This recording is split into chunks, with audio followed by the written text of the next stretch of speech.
My boyfriend bought me tickets for a cruise as a birthday gift, and that's how I knew he never cared about me at all. My birthday is coming up in a few months, and 3 days ago, I found out what my birthday present was: tickets to a cruise. His sister spilled the news, thinking I would be excited, but I'm not. We live together, and I found the gift and know it's for me. I sound so ungrateful, but I'm not. This gift just proves to me that things will never change.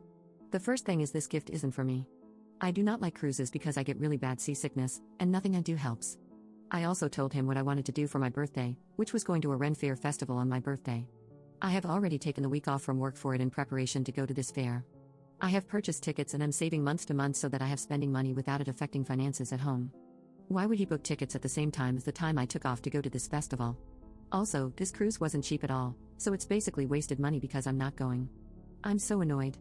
I have told him time and time again that I don't feel like he listens to me, that I feel like he just gets me things by thinking about what's best for him or what he would like. It's not only gifts. He makes decisions based on what he thinks is best, and I just can't deal with it anymore. I love him, but I'm so done, and before anyone says I didn't talk to him or to talk to him about this, I have repeatedly. This has been a recurring conversation in our 3-year relationship. The next thing to do is talk this out and end things. Update 1. The day I wrote my post is the day I ended things with my ex. When he came home, I basically said I found the tickets for the cruise and asked him who they were for. He said they were for me, for my birthday, and that I ruined the surprise. I asked him why he got me tickets for a cruise when he knew I get seasick and also knew I had been preparing for a Ren Fair festival for a couple of months. He said that he always liked cruises when he went on them, and thought I could push through it with patches or some other remedy because it was a really expensive cruise. He continued talking, but to be honest, I spaced out because I realized just how much this man didn't care about me. He brought cruise tickets, completely disregarding what I had planned, how I would feel, and what I wanted to do, all because he liked them. Like, forget my birthday, forget what I want, forget how sick I get. He likes cruises, so we should do that. I think he realized I wasn't speaking or excited because he asked me what was wrong, and I broke up with him. He was shocked and angry and asked why. This isn't the exact wording, but I said something like, "It's because I have realized how much you really don't care about me and that you're always willing to put your wants over mine every time it suits you, even on my birthday." He started to argue and wanted to talk about it, but I was just numb and went to bed on the couch. After 2 hours of trying to speak to me, he left me alone. I woke up the next day and got ready for work. I oddly felt fine, and he wanted to talk, but I just said I'm done, and if he wanted to talk about the apartment or what we would do about the lease or anything regarding the end of the relationship, I'm okay with that. I told him I'm not changing my mind about this, and for me, this relationship is done, and I just want to split amicably. While I was at work that day, I had free time and wrote down every instance I could remember just in the last 6 months of him choosing his wants and needs over mine. It was nearly 3 pages from front to back, and I didn't even realize how much I let slide because he didn't want to do it. When I went home and he tried to talk again, I gave him the list and explained what it was, and he left me alone the rest of the second night. He's still not accepting the breakup. He wants to do couples therapy now or even go on a break because he realizes how much he has done, but nope, I'm not having it. I'm not trying to be mean or harsh to him, but I don't want to give him false hope. I also feel weirdly okay, but also numb at the same time. What I have to deal with now is breaking the lease, which he isn't willing to do because he thinks we can move past this. So, I'm going to talk to the leasing office and see my options. At least I have my birthday to look forward to as I deal with a relationship ending and having to find a new place to live. Update 2. So, I don't even know what to say about the past 2 weeks since I last posted. I had hoped to do a real quick update, saying I was good, out of the lease, and found a place, but I can't say that. First, the leasing office offered me a way out of the place, and it's really expensive. We have 4 months left, and there is no way I could afford to break this lease, find a new place, move, put down a deposit, and everything else that comes along with moving. If my ex and I break the lease together, it is significantly cheaper, but he has refused, so I have no choice but to live with him. I have a few places in mind, and I'm eligible, so I will just deal with this for now. I moved all of my things to a storage unit and put all my important documents into a safe location elsewhere. I have to get furniture for my new place since it was his place I moved into, but other than that, I already have everything else you would need.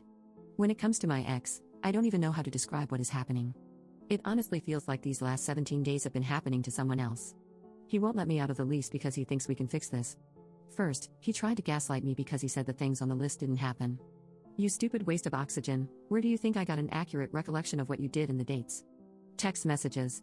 When I told him that the text showed him either confirming what I said, doing the opposite, and then apologizing, his face dropped.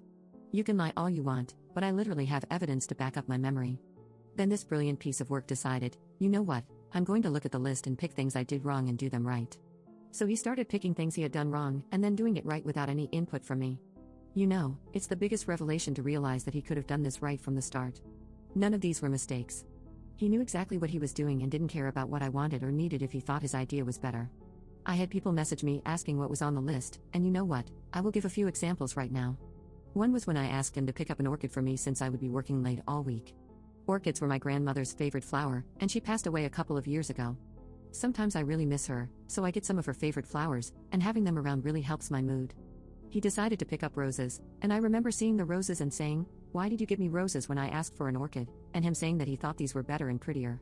Another example was when he took my car to a different mechanic, because he thought the one I had used for 5 years was trying to overcharge me when he literally was going to patch up 2 tires that happened to get a nail. Did he even meet my mechanic? No, he didn't. He just decided to take my car somewhere else. I took my car to my mechanic, who charged me $20 to fix my 2 tires, and he's literally my friend. The last was when I was invited to a party that had an ex-friend invited who had tried to inappropriately get with another friend of mine. I told my boyfriend you can go, but I'm not going out of solidarity with my friend if that guy is going to be there. He promised that he had heard from the planner that the guy had said no to coming. He lied, and my friend and I were shocked to see the guy there. I almost lost my friendship with my friend because my ex thought that we shouldn't miss out on a party because he could prevent the guy from approaching us. My ex would do things like this all the time, and each time I would be livid because he promised to do something for me, and then would veto my decision to go for what he felt was best before discussing it with me. I take full responsibility for enabling this behavior, but I honestly thought at the time that I was compromising, and he fully took advantage of that. At the time, I thought, he's not doing what I wanted, but he's still doing these things, and it's misguided, but he's trying. I did go to my close friends and sistered event, and I would hear, "Oh, but at least he still got you flowers. I can't remember the last time I got roses," and, "He was looking out for you, some mechanics are leeches," and, "He was trying to be a protector when he lied about the party." I realize now that these responses made me feel bad and helped me accept the behavior because when I vented to my friends and sister, I got feedback that made it seem like I was ungrateful and that he was a boyfriend who made mistakes, but at least he tried. I also didn't realize the sheer amount of BS I put up with. Writing it down and seeing the list get longer and longer when you have barely scratched the surface, you're like, how did I get here? How did I let so many things slide? Where the hell did my backbone go? I will say that the backbone is back, and I'm not tolerating any of this. Anytime my ex tries to talk to me about things not regarding the lease, I tell him I don't care. He keeps asking why I'm fine, and honestly, I think a part of me checked out a long time ago, grieved this relationship, and that part was waiting for the rest of me to catch up, and I have. As for my friends and family, I have told them the relationship is done, and that's my decision, and that it's none of their business. When a few of them tried to make me feel bad about the cruise and how they wish someone would do that for them, I told them that their partner not even doing the bare minimum for them doesn't mean that I should accept my ex's awful behavior. I told them that maybe they should concentrate on why their partner does nothing for them instead of trying to get me to accept things I don't want or need. Not going to lie, that response took me a couple of hours to articulate, and some of them aren't talking to me now, but oh well. So that's my life currently. I'm living in the guest room, and my ex is still trying. He's very annoyed and hurt, but that's not my problem. He is basically forcing me to live here for now, so I don't care about his feelings. I have made it clear we are roommates. I don't cook, clean, or do anything for him. Honestly, I barely speak to him, and I ignore his calls and texts when not at home. If he won't let me out of the lease, I will treat him like a stranger. I will not harm him or destroy any of his things, but I'm going to actively ignore his entire existence for the next 4 months. Either he deals with this, or he lets me out of the lease. Other than that, I'm doing really well and working on myself, maintaining boundaries, and not letting people take advantage anymore.